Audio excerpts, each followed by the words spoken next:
ভারতকে বন্ধু বলে গলা শুকানো আর পেছন থেকে ছুরি মারা এই খেলাতেই যেন পারদর্শী ডোনাল্ড ট্রাম্প। ভারতের প্রধানমন্ত্রী নরেন্দ্র মোদীর সঙ্গে ঘনিষ্ঠ সম্পর্কের গল্প শোনাতে শোনাতে এবার সরাসরি ভারতের পণ্য আমদানির উপর শতভাগ শুল্ক বসিয়ে দিলেন তিনি। আজকে প্রাক্তন প্রধানমন্ত্রী শেখ হাসিনার একটা অডিও কল শুনলাম। উনি এই যুগে রবিনহুড, ডক্টর মোহাম্মদ ইউনূস স্যারের যত সম্পত্তি আছে সব উনি কেড়ে নিবেন। উনি অডিও কলে বলতেছে যে আমি তো আসবোই ফিরে, কিন্তু তার যত সম্পত্তি আছে সব আমি ক্রপ করব, এগুলো আমি গরিবের মধ্যে বিলায় আনি। সেভেন সিস্টার নিয়ে ডক্টর মোহাম্মদ ইউনূসের মন্তব্যে ভারত জুড়ে এখন রাজনীতিতে চলছে তুলপাড়। ভারতের রাজনীতিবিদরা এক একজন এক এক রকম মন্তব্য করছে, উম্মাদের মতো পাগল হয়ে গিয়েছে মনে হচ্ছে। ডক্টর মোহাম্মদ ইউনূস বাংলাদেশে থাকার কারণে ভারত হয়ে যাবে লন্ডভন্ড, তাদের সেভেন সিস্টার আলাদা হয়ে যাবে, সেই দুশ্চিন্তা এখন চলছে। ভারতের পূর্ব থেকে পশ্চিম পর্যন্ত, উত্তর থেকে দক্ষিণ পর্যন্ত ভারত জুড়ে নরেন্দ্র মোদীর পক্ষে বিপক্ষে স্লোগান মুখরিত হচ্ছে রাজনীতিবিদদের মুখে মুখে। প্রথমত আমি তীব্র প্রতিক্রিয়া এবং নিন্দা জানাচ্ছি এবং ডিপ জলের ভাষায় বলতে চাই, আহ বাতিজা আহ, মানে পুরো ইন্ডিয়া নিয়ে আসতে হবে। যদি ইন্ডিয়া নিয়ে আসলে আমরা বেকায়দায় পড়বো, কিন্তু শুধু ত্রিপুরা আসলে বাংলাদেশ ত্রিপুরাকে মারিয়ে দেখে নিতে পারবে এবং ছুটিয়ে লাল করে দেবে। বাংলাদেশকে ভেঙে ফেলা হবে, বাংলাদেশকে ভেঙে বাংলাদেশের ভেতর দিয়ে রাস্তা বানানো হবে, সেই রাস্তা দিয়ে তারা সমুদ্রে যোগাযোগ করবে। বাংলাদেশের জনগণ স্বস্তিতেই কাটিয়েছে এবছরের ঈদ। এবছরের ঈদে তেমন কোনো দুর্ঘটনা ছাড়াই সাধারণ জনগণ রাজনৈতিক কোনো প্রতিহিংসা ছাড়াই আন্তরিকতার সাথে সুন্দরভাবে ঈদ উদযাপন করতে সক্ষম হয়েছে। ঢাকা শহরে আওয়ামী লীগের লোকেরা গুজব ছড়িয়েছিল যে ডাকাতির রমরমা ব্যবসা চলবে, মানুষের নিরাপত্তাহীনতায় থাকবে, সেখানের বাসাবাড়িগুলো ডাকাতের ভরপুর হয়ে যাবে। কত ধরনের কথা ঈদের আগে বলেছেন ডক্টর মোহাম্মদ ইউনূস সাহেবকে বিতর্কিত করতে। অবশেষে ডক্টর ইউনূস সাহেব ভারতকে আবার একটু লাড়া দিয়েছে। প্রিয় দর্শক শ্রোতা, লাড়াটা কি সেটা হয়তো সোশ্যাল মিডিয়া যারা ব্যবহার করেন, যারা এই নিউজ নিয়ে একটু গবেষণা করেন বা নিউজ ভিডিও দেখতে ভালোবাসেন, তারা হয়তো অলরেডি এই খবরটা পেয়ে গিয়েছেন। সেটা হলো সেভেন সিস্টার নিয়ে আরেকটু লাড়া ঘাটা দিয়েছে ডক্টর ইউনূস সাহেব। এদিকে আবার ভারতের মনে করেন যে প্রত্যেকের বিসি খসে খসে পড়ে যাওয়ার মনোভাব হয়েছে। নরেন্দ্র মোদীর তো ধুতি অলরেডি মনে করেন যে খুলে গেছে। যাই হোক প্রিয় দর্শক শ্রোতা, তাছাড়াও রয়েছে আজকের এই ভিডিওতে খুবই গুরুত্বপূর্ণ একটা ভিডিও। ডক্টর ইউনূস সাহেবকে আবারও নতুন করে সবাই 5 বছরের ক্ষমতায় যাচ্ছে একটা ভিডিও দিয়েছিলাম, যেখানে আমি বলেছিলাম আপনারা কমেন্ট করেন আপনারা কি চান, ডক্টর ইউনূসকে কি আগামী 5 বছরের জন্য আবারও আপনারা প্রধানমন্ত্রী হিসেবে দেখতে চান। মোটামুটি 99% মানুষই আপনারা কমেন্ট করেছেন হ্যাঁ দেখতে চাই দেখতে চাই দেখতে চাই দেখতে চাই দেখতে চাই। তার মানে ডক্টর ইউনূস সাহেবকে প্রধানমন্ত্রী হিসেবে আগামীতে দেখতে চাই, কিন্তু এটা তো বিএনপি মেনে নেবে না, কোনোভাবেই তো মেনে নেবে না। অবশেষে বিএনপি নতুন এবং বড় কিছু ঘটানোর চিন্তা করছে ডক্টর ইউনূসের বিরুদ্ধে। সেটি নিয়েও কিন্তু আজকের এই ভিডিওর ভিতরে আপনারা জানতে পারবেন বা বুঝতে পারবেন। তো সবাইকে বলবো ধৈর্য সহকারে আজকের ভিডিওটি আপনারা দেখতে থাকুন, কারণ আজকের এই ভিডিওটি খুবই গুরুত্বপূর্ণ, যেটার অংশ বিশেষ ভিডিও শুরুতে দেখেই বুঝতে পেরেছেন। তো চলুন তাহলে আর কথা না বাড়াই, একটা লাইক দিয়ে বিস্তারিত সবগুলো ভিডিওর আলোচনাগুলো শুনে আসি। আজকে প্রাক্তন প্রধানমন্ত্রী শেখ হাসিনার একটা অডিও কল শুনলাম। উনি এই যুগে রবিনহুড, ডক্টর মোহাম্মদ ইউনূস স্যারের যত সম্পত্তি আছে সব উনি কেড়ে নিবে। উনি অডিও কলে বলতেছে যে আমি তো আসবোই ফিরে, কিন্তু তার যত সম্পত্তি আছে সব আমি ক্রপ করব, এগুলো আমি গরিবের মধ্যে বিলায় দেব। বুঝছেন, গরিবের মধ্যে উনি বিলায় দিবে। এই কালে রবিনহুড। 5ই আগস্টে ওনার পতন হয়েছে, উনি এটা মানতে পারতেছে না। 5ই আগস্টে কিন্তু আর একটা দেশেরও পতন হয়েছিল, তাদের আধিপত্যের পতন হয়েছিল, তাদের ছলাকলার পতন হয়েছিল ভারতের। ভারতও মানতে পারে নাই, কিন্তু মানতে সময় লাগতেছে, হাওয়া বদলাচ্ছে। জয়শঙ্কর সাহেব গত 2 দিন আগে, ভারতের জয়শঙ্কর, উনি বলছেন বাংলাদেশে এরকম একটা ঘটনা ঘটবে এটা আমরা আগে জানতাম, এবং এটা ছিল জনরোষ, মানে জনগণের ক্ষোভ ছিল এটা। কিন্তু এতদিন কি বলে আসছে, এতদিন বলে আসছে বাংলাদেশে মৌলবাদীর উত্থান হয়েছে এবং জঙ্গি নেতা, ডাইরেক্ট এভাবে বলে নাই, এভাবে বলছে আমাদের প্রাক্তন প্রধানমন্ত্রী শেখ হাসিনা যে জঙ্গি নেতা আমাদের ডক্টর মোহাম্মদ ইউনূস স্যার, উনি নাকি জঙ্গিদের নেতা। আর ভারত থেকে আমরা শুনছি কূটনৈতিক ভাবে ওনারা বলে গেছে এই সরকারের সাথে আমাদের কোন রকম বৈঠক হবে না, কোনো মিল মহব্বত না, নির্বাচিত সরকার আসুক তারপরে কথাবার্তা হবে। এবং বাংলাদেশে মৌলবাদীর উত্থান হয়েছে এটা কিন্তু এতদিন বলে আসছে, গত 2 দিন আগে বলতেছে বাংলাদেশে জনরোষের কারণে শেখ হাসিনার পতন হয়েছে। তার মানে কি মৌলবাদীর উত্থান হয়েছে, ওইখান থেকে কিন্তু ফিরা জায়গা মতো আসছে, হাওয়া বদল হচ্ছে। মোদিজি ঈদ মোবারক জানাইছে আমাদেরকে, হাওয়া আরো বদল হবে, চারিদিক থেকে বদল হবে। দেখেন এই যে মির্জা ফখরুল সাহেবের লাস্ট কথাগুলো শুনেন, শেষের কথাগুলো, আগে কি বলছে ওগুলা ভুলা যান, বলতেই পারে সিনিয়র মানুষ, বুঝতে হয়তো একটু সময় লাগছে। ভারতের মতো দেশের বুঝতে সময় লাগলো 7-8 মাস, যে সত্যি সত্যি পতন হয়েছে। তারা ভাবতো যে না পতন হয় নাই, আবার ফিরাইয়া দিতে পারবে। 7-8 মাস পর বলতেছে জনরোষের কারণে পতন হয়েছে। আবার প্রশ্নের উত্তরে, সাংবাদিকের প্রশ্নের উত্তরে বলছে শার্ক নিয়া, যে শার্কের ফাইল আমাদের টেবিলে। এতদিন কিন্তু শার্ক নিয়ে কোনো কথাই বলতে চায় নাই। শার্ক সম্বন্ধে সবাই জানেন আপনারা। শহীদ জিয়াউর রহমান সাহেব শার্ক নিয়ে আসছিলেন। উনি চেষ্টা করছিলেন যে ভারতের আধিপত্য থেকে বাঁচার জন্য একটা শার্ক কান্ট্রি করি। এই শার্কের সাথে অন্তর্ভুক্ত থাকবে পাকিস্তান, ভুটান, নেপাল, শ্রীলঙ্কা, মালদ্বীপ এবং ভারত। কিন্তু 2017 সালের পর থেকে শার্কের আর কোনো কার্যক্রম সামনে আসে নাই। ভারত এটা হইতে দেয় নাই, কারণ ভারত ছোট ছোট দেশগুলোর উপরে বুঝছেন মুরব্বিয়ানা করতে চায়, ছড়ি ঘুরাইতে চায়, ব্যবসা বাণিজ্য করতে চায়, একতরফা চুষতে চায়। কিন্তু শহীদ জিয়াউর রহমান সেটা বুঝা ফেলছিল। 75-এ যে অভ্যুত্থান হয়েছিল, যে বিপ্লব হয়েছিল, সেটার কারণ কি ছিল? এই ভারতে কিন্তু ভারতের আধিপত্য থেকে আমরা মুক্তি চাইছিলাম, অরিজিনাল স্বাধীনতা চাইছিলাম। কারণ ভারত আমাদেরকে স্বাধীন হইতে দেয় নাই। 71 যে স্বাধীনতা পাইছি, এটা আমরা ভূখণ্ডের স্বাধীনতা পাইছি, কিন্তু আমাদের দেশের মানুষ স্বাধীনতা পায় নাই। আমাদেরকে রাহুল গ্রাসের মতো গ্রাস করে নিয়ে যাচ্ছিল, ধীরে ধীরে চুষা খায়া ফেলাইতেছিল ভাই। ওই যে আপনার যোগ যেমন গায়ে লাগবে রক্ত চষে না, এরকম প্রত্যেকটা মানুষের গায়ে যোগের মতো লাইগা চুষা নিয়ে যেতেছিল। যাই হোক, দেরিতে হইলেও বুঝতে পারছে ভারত জয়শঙ্করের কথা চেঞ্জ হচ্ছে, শার্ক নিয়ে চিন্তা ভাবনা করতেছে, শার্কের ফাইল তাদের টেবিলে। শার্ক এমন একটা থিম ভাই, সেখানে কোনো দেশ ছোট বড় না, স্ট্যাটাস এক থাকতে হবে, কোনো দেশকে ছোট বড় হিসাবে বিচার করা যাবে না। এটাই ছিল শহীদ জিয়াউর রহমানের স্বপ্ন। সেই স্বপ্ন ডক্টর মোহাম্মদ ইউনূস স্যার কিন্তু ক্ষমতায় বসেই বলছিল যে আমি শার্কের ফাইলটা আবার খুলতে চাই। কিন্তু যাদের সবচেয়ে বেশি এগিয়ে আসার কথা ছিল তারা এগিয়ে আসে নাই, শার্ক নিয়ে কোনো কথা বলে নাই। তারা শুধু নির্বাচন বলছে, কিন্তু তাদেরও সুর বদলে যাচ্ছে। ভারতের ছলাকলা সব ধীরে ধীরে প্রকাশ পাচ্ছে মানুষের কাছে। মানুষ এখন বুঝা ফেলাইছে কারা দালালি করে আর কারা দালালি করে না। ভারতের পক্ষে যেই যাবে ভাই তারই ভরাডুবি হবে। যাই হোক, আমরা মির্জা ফখরুল সাহেবের একটা কথায় আসি। উনি ঈদ নিয়ে কিছু কথা বলছেন। উনি 6 তারিখে বিদেশে চিকিৎসার জন্য যাচ্ছেন। এটা নিয়ে আমার একটা কথা আছে, এটা বললেই ওনার কথাটা বলি। এই যে বড় বড় নেতাদেরকে বুঝছেন বিদেশে চিকিৎসা করতে যাওয়াটা যদি বন্ধ করা যেত, এই দেশেই চিকিৎসার ব্যবস্থা হয়ে যেত। এতদিন বড় বড় নেতারা কাশি হইলো, বুঝছেন সর্দি হইলো, বিদেশে চলে যেত আওয়ামী লীগের আমলে। আমরা দেখছি ওদেরকে যদি আমরা যাইতে না দিতাম, এয়ারপোর্টে যদি আটকাই দিতাম যে ভাই এই দেশের চিকিৎসা নিতে হবে, তাহলে এই দেশের চিকিৎসা ব্যবস্থা উন্নতি হইতো। যাই হোক, ওনার শরীর খারাপ, দোয়া করি উনি সুস্থ হোক। এবং উনি বিদেশে যাচ্ছে, অনেকে মন্তব্য করতেছে ভারতে যাবে কিনা। ভারতে গেলে মহা ভুল করবেন। আমার ব্যক্তিগত ধারণা উনি চীনে যাবেন। উনি চীনে যাবেন। আচ্ছা, যেখানেই যাক উনি সুস্থ হয়ে আসুক। উনার কথাগুলো আমার ভালো লাগছে। উনি বলছেন সংস্কার আর নির্বাচন একই কাজ, সংস্কারও হবে, নির্বাচনও হবে। আগের মতো বলে নাই যে ডিসেম্বরে নির্বাচন চাই। ওনাকে কিন্তু প্রশ্ন করা হয়েছে যে আপনারা তো ডিসেম্বরে নির্বাচন চাইছেন। উনি খুব সরাসরি বলছে, অবশ্য খুব নরম ছিল, শরীরটা ভালো ছিল না, ভেঙে কথা বলতেছিল। উনি বলছে যে প্রধান উপদেষ্টা বলছে জুন পর্যন্ত সময় লাগতে পারে, যেটাই হোক আমরা নির্বাচনও চাই, সংস্কারও চাই। আর কোনো এখানে কথা হয় নাই। উনার কথা থেকে, ওনার বডি ল্যাঙ্গুয়েজ থেকে আমি যেটা বুঝতে পারলাম ভাই, ছোট মানুষ আমি বুঝতে পারছি যে হাওয়া বদল হচ্ছে। সবাই বুঝতে পারতেছে চীন থেকে ডক্টর মোহাম্মদ ইউনূস স্যার আসার পর সবাই বুঝা ফেলছে কি করতে হবে, এবং সবাইকে কিন্তু একবার করে চীনে যাইতে হবে, সেটা চিকিৎসার নামে হোক আর যেভাবে হোক। ওইখান থেকে জ্ঞান নিয়ে আসেন কি করতে হবে দেশের জন্য। চীন ভাই 2 হাত বাড়াই দিছে, এই দেশে ব্যবসা বাণিজ্য সব কিছু করতে চায় এবং কল কারখানা করতে চায়। এখানে যদি কল কারখানা করে ভাই কারা কাজ করবে? আমাদের দেশের লোকই তো কাজ করবে। ওই যে স্যারে বলে না যে সবাই চাকরি চাই, সেই ব্যবস্থায় উনি করতেছে। এখন একটা কথা বলি, সবাই বলতেছে 5 বছর থাকতেই হবে ডক্টর মোহাম্মদ ইউনূস স্যারকে। উনি কি 5 বছর থাকবেন? না, উনি 5 বছর থাকবেন না। উনি যেহেতু বইলা ফেলছে, উনি ওনার মুখ থেকে 2টা ইম্পর্টেন্ট কথা বলছে, এটা আপনারা মাথায় রাখেন। উনি যে কথাটা বলে সেটা কইরা ছাড়ে, কিন্তু উনি কিন্তু বলছে ডিসেম্বর না হোক জুন পর্যন্ত লাগতে পারে নির্বাচনের জন্য। আরেকটা কথা বলছে, খুব গুরুত্বপূর্ণ কথা। ডক্টর মোহাম্মদ ইউনূস স্যার খুব সোজা ভাষায় আরেকটা ইম্পর্টেন্ট কথা বলছে যে ওনারা আমাকে মারছে বলে আমি ওনাদেরকে মারবো, এটা ঠিক না। ওনাদের মধ্যে যারা অপরাধ করছে, অন্যায় করছে, টাকা লুট করছে, খুন করছে, তাদের বিচার হবে। বাকিরা যদি ভুল স্বীকার যায়, ক্ষমা চায়, তারা আমার ভাই, তারা আমার দেশের মানুষ। আমি তো আপনাদের ফেলে দিতে পারুম না। আমাদেরকে সবাইকে একসাথে বসবাস করতে হবে। তার মানে উনি কি বুঝাইতে চাইছে বুঝছেন? যারা অন্যায় করছে আওয়ামী লীগের মধ্যে, তাদের বিচার হবে, আর যারা অন্যায় করে নাই তারা আবার এই দেশের রাজনীতিতে আসতে পারবে। এটাই তো বুঝাইছে। উনার কথা মিথ্যা হইতে পারে না ভাই, মিথ্যা হইতে পারে না। অনেক জ্ঞান রাখেন। উনি কেমন জ্ঞানী দেখেন। এই যে একটা কথা শুনতেছেন না, মহামান্য রাষ্ট্রপতিকে কেন ঈদগাহে নামাজ পড়তে আসতে দেওয়া হইল না, এটা আমাদের ইউনূস স্যার নাকি একটা ষড়যন্ত্র করছে।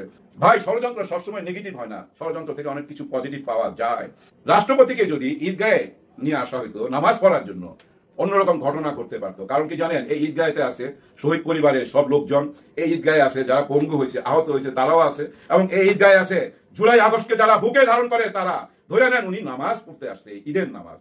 যদি দূর থেকে এরকম স্লোগান হইতো, সুপ্পু সাহেবের বিরুদ্ধে কোন স্লোগান তুলতো, যে স্লোগানগুলো শুনতে ভাল লাগতো না, যদি ভুয়া এরকম একটা স্লোগান তুলতো, ধরে নেন পিছন থেকে সবাই চিৎকার করে বলতেছে ভুয়া, ওনাকে পদত্যাগ করার জন্য দাবি জানাইতেছে ঈদগাহ ময়দানে, এটা দেখতে ভাল লাগতো? নিশ্চয়ই ভাল লাগতো না। সারা দেশে কি বার্তা যাইতো?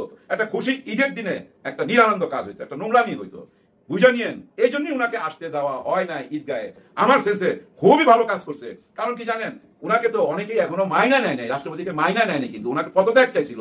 বিএনপির কারণে পদত্যাগটা হয় নাই, বিএনপির কারণে সংবিধানটা চেঞ্জ হয় নাই, বিএনপির কারণে জুলাই আগস্টের ঘোষণাপত্র আসে নাই, কিন্তু সবই আসবে, আসতে বাধ্য।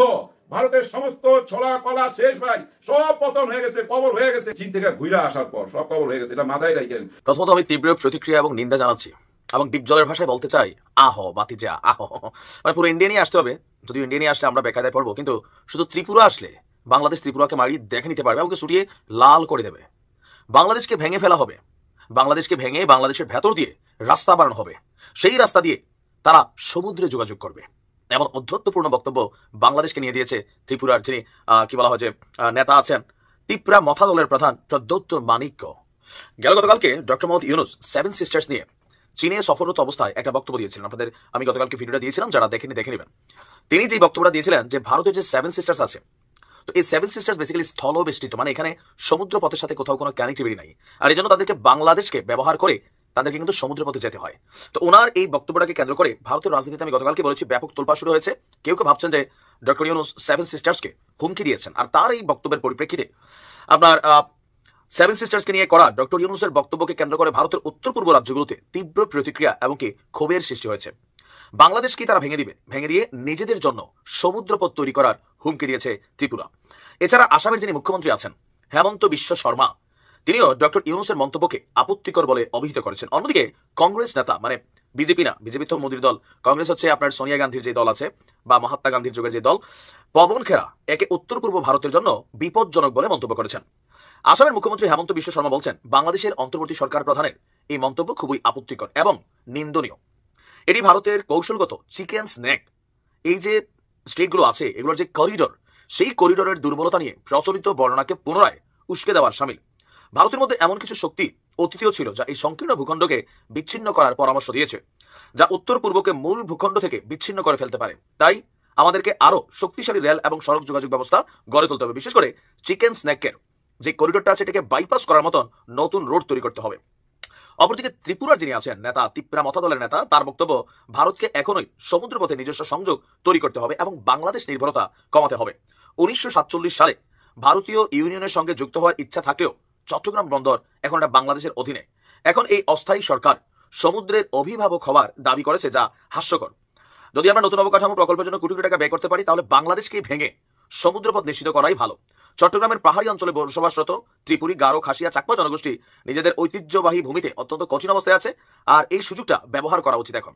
অপরদিকে কংগ্রেস নেতা বলছে বাংলাদেশ চীনকে আমন্ত্রণ জানিয়ে ভারতের বিরুদ্ধে একটি অবরোধ তৈরি করতে চাইছে। আমাদের পররাষ্ট্র নীতি এতটাই দুর্বল যে যার জন্মের জন্য আমরা অবদান রাখলাম সেই দেশই এখন আমাদেরকে ঘিরে ফেলার চেষ্টা করছে। ভারতের বক্তব্য বিশিষ্ট জানান যে বাংলাদেশকে তারা জন্ম দিচ্ছে, কিছুটা সত্য বাট পুরোটা না, বাট যোগ বদলাই গেছে। দেখেন এখন সম্পর্ক হইতে হবে সমান সমান। 7 সিস্টার নিয়ে ডক্টর মোহাম্মদ ইউনুসের মন্তব্যে ভারত জুড়ে এখন রাজনীতিতে চলছে তুলপাড়। ভারতের রাজনীতিবিদরা এক একজন এক এক রকম মন্তব্য করছে, উম্মাদের মতো পাগল হয়ে গিয়েছে। মনে হচ্ছে ডক্টর মোহাম্মদ ইউনুস বাংলাদেশে থাকার কারণে ভারত হয়ে যাবে লন্ডভন্ড, তাদের 7 সিস্টার আলাদা হয়ে যাবে, সেই দুশ্চিন্তা এখন চলছে।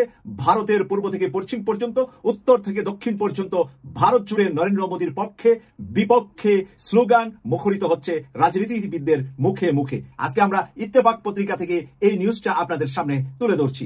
সম্প্রতি চীন সফরে গিয়ে এক বক্তৃতায় ডক্টর মোহাম্মদ ইউনুস ভারতের 7টি উত্তর পূর্বাঞ্চলীয় রাজ্যের 7 সিস্টার স্থল বিশিষ্ট বলে উল্লেখ করে বাংলাদেশকে এ অঞ্চলের সমুদ্রের অবির্ভাবক হিসাবে উল্লেখ করেছেন। তার 7 সিস্টারের সাথে সমুদ্রের কোনো সম্পর্ক নাই, তাই সেই কারণে বাংলাদেশ হলো ভারতের 7 সিস্টারের সমুদ্রের অবির্ভাবক। সেই অবির্ভাবকের দায়িত্ব পালন করলেন ডক্টর মোহাম্মদ ইউনুস। 54 বছর পরে বাংলাদেশের রাষ্ট্র ক্ষমতায় প্রথমবারের মতো ভারতের চোখে চোখ রেখে কথা বলার মতন একজন রাষ্ট্রপ্রধান। এখানে উল্লেখ করেছে ডক্টর মোহাম্মদ ইউনুস সেখানে বলেছিলেন ভারতের পূর্বাঞ্চলে অবস্থিত 7 সিস্টার নামে পরিচিত 7টি রাজ্য সম্পূর্ণরূপে স্থল বেষ্টিত, সমুদ্রের সঙ্গে তাদের যোগাযোগের কোনো উপায় নাই। ফলে আমরাই এই অঞ্চলের জন্য সমুদ্রের একমাত্র অবির্ভাবক। বাংলাদেশের অন্যদের জন্য প্রধান প্রবেশদ্বার হিসাবে কাজ করতে পারে। বাংলাদেশ অন্যদের জন্য প্রধান প্রবেশদ্বার হিসাবে কাজ করতে পারে। অন্যদের বলতে বুঝিয়েছেন উনি 7টা দেশ, 7টা প্রভিন্সকে, ভারতের 7টা প্রদেশকে বুঝিয়েছেন ডক্টর মোহাম্মদ ইউনূস। 7টা দেশ আর বাংলাদেশের সাথে যদি তারা থাকে, তারা যদি আলাদা হয়, তাহলে বাংলাদেশ অভিভাবক হিসাবে তাদেরকে পানি ব্যবহারের জন্য বাংলাদেশের সমুদ্র ব্যবহার করে তারা যাতে করে ব্যবসা বাণিজ্য করতে পারেন, বাংলাদেশের বন্দর বাংলাদেশের দক্ষিণে দিয়ে তারা ব্যবহার করতে পারবেন বলে তিনি সেখানে ইঙ্গিত করলেন ভারতের সেই 7 সিস্টারের 7 মুখ্যমন্ত্রীকে। তোমরা যদি মুখ্যমন্ত্রী না হয়ে তোমাদের রাজ্যের প্রধানমন্ত্রী হও, তাহলে অভিভাবক হিসাবে বাংলাদেশ তোমাদের সহায়তা করবে। তোমাদের বন্দর নগরী দরকার হবে, বন্দরের দরকার হবে, সমুদ্র পথে ব্যবসা বাণিজ্যে রাজ্যগুলা মানে তোমাদের যখন দেশ হবে, দেশগুলা উন্নয়নের জন্য বাংলাদেশ পিতার দায়িত্ব পালন করবে। প্রিয় দর্শক, সবসময় আমরা জানি ছেলে সন্তান, মেয়ে সন্তান, যেই হোক, যে যত দুষ্ট হোক, যে বাবা মার কথা না শুনুক, তারপরেও কিন্তু তার সন্তানকে বাবা মা ফেলে দিতে পারেন না, ফেলে দেন না। একটা অনেক পড়াশোনা করে অনেক জ্ঞানী বুদ্ধিমান রাজনীতিবিদ, ডাক্তার, ইঞ্জিনিয়ার, বিশ্ববিদ্যালয়ের টিচার হয়, আরেকজন ঘুরে ফিরে বেড়ায়, কোনো কিছুই করে না, তারপরেও মা বাবার কাছে সে সমান মূল্য এবং সমান সন্তান হিসাবেই মা বাবার উত্তরসূরি হতে পারে। অনুরূপ ভাবে ডক্টর মোহাম্মদ ইউনূস 7 সিস্টারকে বলেছে, এটা তোমাদের জন্য আমরা অভিভাবক, আমরা গার্ডিয়ান, আমরা পিতার দায়িত্ব পালন করব 7 সিস্টারের জন্য। প্রিয় দর্শক, 7 সিস্টারের রাজনীতিবিদদেরকে, 7 সিস্টারের জনগণকে উনি উৎসাহিত করলেন চায়না ওনার ওই বক্তব্যে। আর সেই বক্তব্যের কারণেই এখন তুলপাল চলছে ভারত জুড়ে। এই বিষয়ে আরো যা লিখেছে প্রধান উপদেষ্টা, এ মন্তব্যে ভারতের রাজনীতি নেতা কূটনীতিদের মধ্যে আলোচনার ঝড় সৃষ্টি হয়েছে। ভারতের 7 সিস্টার নিয়ে ডক্টর মোহাম্মদ ইউনূসের বক্তব্যের প্রতিক্রিয়া জানিয়েছেন দেশটির রাজনীতিবিদরা। ভারতীয় সংবাদ মাধ্যম এনডিটিভির এক প্রতিবেদনে বলা হয়, বাংলাদেশের অন্তর্বর্তী সরকারের প্রধান উপদেষ্টার বক্তব্যে অত্যন্ত হতাশাজনক এবং নিরাপত্তা চ্যালেঞ্জ বলে মনে করছে ভারতীয় রাজনীতিবিদ ও কূটনীতিকরা। ভারতের নিরাপত্তা নিয়ে এখন সংজ্ঞায় পড়ে গিয়েছে, ভয়ে ভীতিতে আছে তারা। এখন ভারত নিরাপত্তাহীনতা ভুগছে, চায়না দিয়ে চতুর্দিকে বেষ্টন করে ফেলা হচ্ছে, ভারতকে ভেঙে দেওয়া হচ্ছে। তাদের অনেক রাজ্যকে 7 সিস্টারের পরে শুরু হবে কাশ্মীর, পাঞ্জাব সহ বিভিন্ন অঞ্চল মুক্তির ঘোষণা এট এ টাইম দিবে বলেই মনে করছে বিজ্ঞ বিশ্লেষকরা। এশিয়ার রাজনীতি নিয়ে যারা বিশ্লেষণ করেন তাদের কাছে এটা এখন দিবালুকের মতো সত্য যে ভারত ভেঙে যাবে এবং নতুন নতুন রাজ্যগুলা ভারত থেকে বের হয়ে আসবে। এর মাঝে মেজরিটি রাজ্যই থাকবে চায়না বাংলাদেশের কবলে, এবং এখানে পাকিস্তানের সাথে কাশ্মীরের একটা বিষয় থেকে যাবে, পাঞ্জাবের সাথে পাকিস্তানের একটা বিষয় থেকে যাবে, আর এই অঞ্চলগুলাতে থেকে যাবে চায়না এবং বাংলাদেশের আধিপত্য। বাংলাদেশের অন্তর্বর্তী সরকারের প্রধানের মন্তব্যের প্রতিক্রিয়া, আসামের মুখ্যমন্ত্রী হিমন্ত বিশ্ব শর্মা বলেছেন, এই মন্তব্যগুলো ভারতের চিকেন নেক করিডোরের দুর্বলতা নিয়ে পাকিস্তান ও চীনের দীর্ঘদিনের প্রচারণার মদত দেবে। পাকিস্তান আর চায়নার কথা আমি বলেছি, আর চলে এসেছে পত্রিকায়। আপনারা এই ভারতের আসামের মুখ্যমন্ত্রীর কথা আপনারা শুনলেন। উত্তর পূর্বে মূল ভূখণ্ডের সঙ্গে সংযোগ করতে শক্তিশালী রেল ও সড়ক অবকাঠামো নির্মাণ এখন জরুরি। আসামের মুখ্যমন্ত্রী এই সুযোগে ভারত সরকারকে বলছে, রেল এবং রাজপথ মানে বড় বড় সড়ক পথ যাতে করে আসামের সাথে, কলকাতার সাথে মানে পশ্চিমবঙ্গ থেকে শুরু করে পূর্ব অঞ্চলে তাদের রাজ্যগুলোতে যাতে যেতে পারে, সেই ধরনের রাস্তাঘাট যেন এখন ভালোভাবে ভারত সরকার তৈরি করে। ত্রিপুরার আদিবাসী দল টিপা মোথার নেতা প্রমোদ মানিক বলেছেন, 1947 সালে চট্টগ্রাম ভারতের হাতে থাকলে আজ এই সমস্যা হতো না। 47 সালের ভাগে যদি চট্টগ্রাম ভারত নিয়ে নিত, তাহলে আজকে আর এই সমস্যা হতো না। অনেক কিছুই তো আছে। তাহলে 47-এ যদি বাংলাদেশ মানে পাকিস্তানের সাথে না গিয়ে এই 7 সিস্টার নিয়ে, কলকাতা নিয়ে, বাংলাদেশ নিয়ে যদি বাংলা রাষ্ট্র হতো, সেই রাষ্ট্রটাও শক্তিশালী তৃতীয় রাষ্ট্র হতো ব্রিটিশ থেকে। ব্রিটিশ থেকে 2টা রাষ্ট্র হয়েছে, একটা পাকিস্তান, একটা হিন্দুস্তান, কিন্তু বাংলার স্থানকে ভাগ করে নিয়েছে পাকিস্তান আর হিন্দুস্তান। তারা আমাদেরকে কচলিয়ে চিবিয়ে খাবে বলে মনে করে তারা তাদের ভাগে ঢুকিয়েছে। আর সেই ভাগ থেকে এখন বের হয়ে আসবে বাংলা ভাষার সকল রাজ্য, পাশাপাশি কিছু উপজাতীয় রাজ্যগুলা, উপজাতীয় বসবাসকারীরাও বাংলার সাথে যোগ দিবে, যেহেতু তাদেরও মাতৃভাষা হিন্দি বা উর্দু না। তাই প্রিয় দর্শক, এখানেই খেলাটা জমিয়ে ফেলেছেন ডক্টর মোহাম্মদ ইউনূস। আর এই খেলাটা প্রিয় দর্শক শ্রোতা, আশা করি সবগুলো ভিডিও মনোযোগ সহকারে দেখেছেন এবং সকল বিশ্লেষকের বিশ্লেষণগুলো আপনারা শুনেছেন। তো অবশ্যই এবার আপনাদের মূল্যবান মতামতটা জানিয়ে দিন, পারলে ভিডিওটি শেয়ার করে সবারই দেখার সুযোগ করে দিন। আর আমাদের এই চ্যানেল নাসির ইসলামিক মিডিয়া সেন্টারে যদি আপনারা নতুন হন, প্রতিনিয়ত এই ধরনের সকল প্রকার নিত্য নতুন আপডেট খবরগুলো পেতে আমাদের এই চ্যানেলটি সাবস্ক্রাইব করে আমাদের সাথে থাকুন। ইতিমধ্যে যারা অলরেডি সাবস্ক্রাইব করে দিয়েছেন সবাইকে অসংখ্য ধন্যবাদ জানিয়ে ভিডিওটি এখানে শেষ করছি। ভালো থাকবেন সবাই, আল্লাহ হাফেজ।